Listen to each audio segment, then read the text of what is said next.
There are too many roguelikes. We got claw machine roguelikes, slot machine roguelikes, anime girl roguelike. Wait, this one might be good. You can't take a step out of your door without a new roguelike game getting shoved in your face. And let's be real, most of them are pretty forgettable. 12 years ago, roguelikes were nowhere near as popular as they are today, with only the big three really managing to break into the mainstream: Spelunky, Binding of Isaac, and my personal favorite, Faster Than Light. Stupid game. Where Spelunky and Binding of Isaac would go on to inspire hundreds of clones, FTL has stood relatively unchallenged, despite arguably being one of the greatest games ever made. Pick one of 28 different ships. Well, pick one ship and be prepared to know life if you ever want to unlock the others. Oh, and don't forget to name it something you'll regret and will forever be immortalized on the game's leaderboard. I have made a severe and continuing lapse of judgment over the last 10 years. Set out across the stars to deliver crucial information about the Rebel flagship. You'll need to plan your route carefully and use faster than light travel, oh my god, he said the name of the game, to jump between entire sectors of space. You'll barely manage to survive solar flares that suffocate you with fire, ion blasts that knock out your power, and electrical nebulas that somehow do both. Fuck nebulas, I refuse to ever go into a nebula.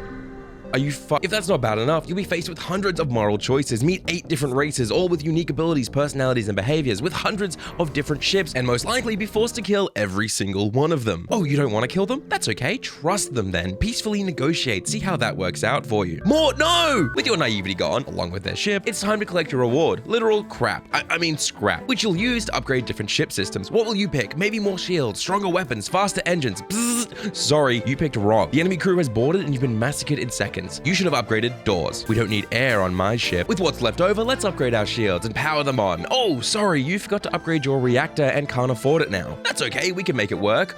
Right? On your way, you're gonna pray for a store because you'll want to make sure you definitely don't buy the weapon pre-igniter or any extra fuel. After all, who needs weapons that fire instantly or the ability to move through space? Instead, just get more shields. Congratulations, you're totally protected.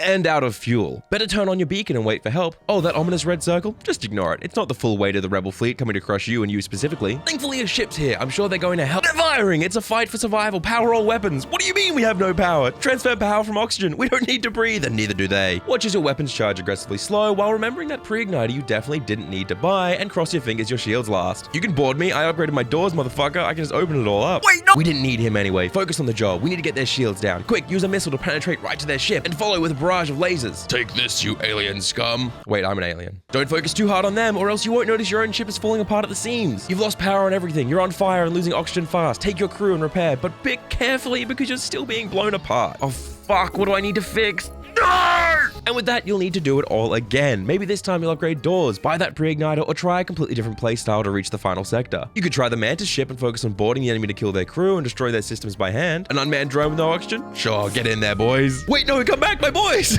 By hacking, use drones, mind control the enemy, dodge a barrage with cloaking, or just light their entire ship on fire and sit back in silence. After all, nobody can hear the screams in space. Burn! Play however you want and be brutal, be unforgiving, become the very thing you hate, because I promise you, every bullshit thing you do in this game can be done back to you tenfold. I'm burning! Fuck! And however you choose to play, whether it's like me, systematically suffocating and murdering the enemy by hand, savoring every moment, faster than light, more like faster than die, we'll cut that. Or accept surrender at every chance you'll get. Either way, once the space dust settles, you'll realize how calm everything has become. You'll carefully take your time repairing, re-oxygenating rooms, healing your crew, counting scrap, fuel, and as you slowly move power between rooms, balancing your systems, and planning your next jump, you'll realize there is absolutely zero downtime. There is no moment in this game that doesn't matter. There's no padding or parts you wish you could skip. If you can't tell by now, FTL at its core is a game of choices and consequences. Where other games give you a chance to make mistakes and recover, in space, there is no mercy. Surrender?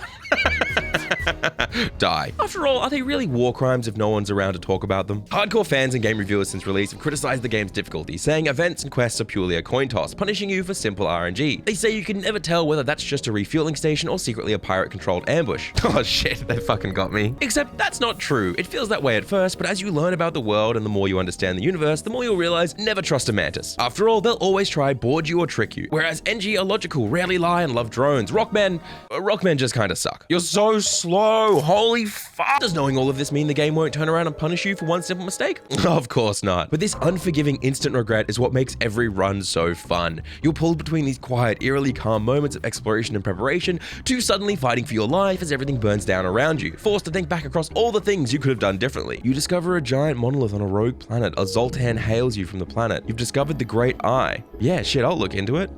My dong is gone. In FTL, every tiny detail is more important than it seems. Losing just one crew member is enough to lose an entire run, because Dong wasn't just any crew member.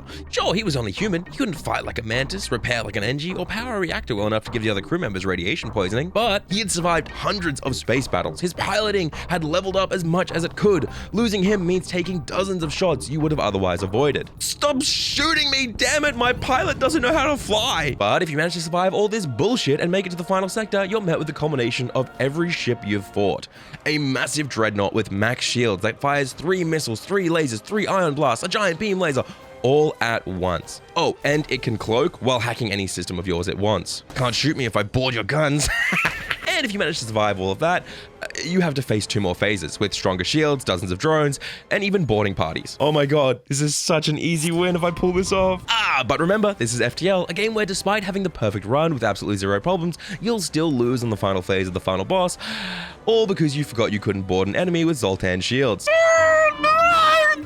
This was a 3-hour run. This game is unfair, it's bullshit, and all of this is on the easiest difficulty. Don't even get me started on the harder difficulties, or the ships that start without even weapons. You'll feel frustrated, but you won't be able to stop. You'll even impose idiotic challenges on yourself to try and unlock new ships. So if I just never let my oxygen go higher than 20% all the way through the game, I get an achievement. I mean, that sounds easy, sure.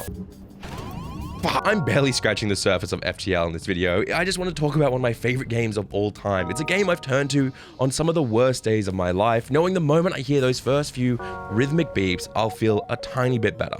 Well, until I land in a fucking nebula.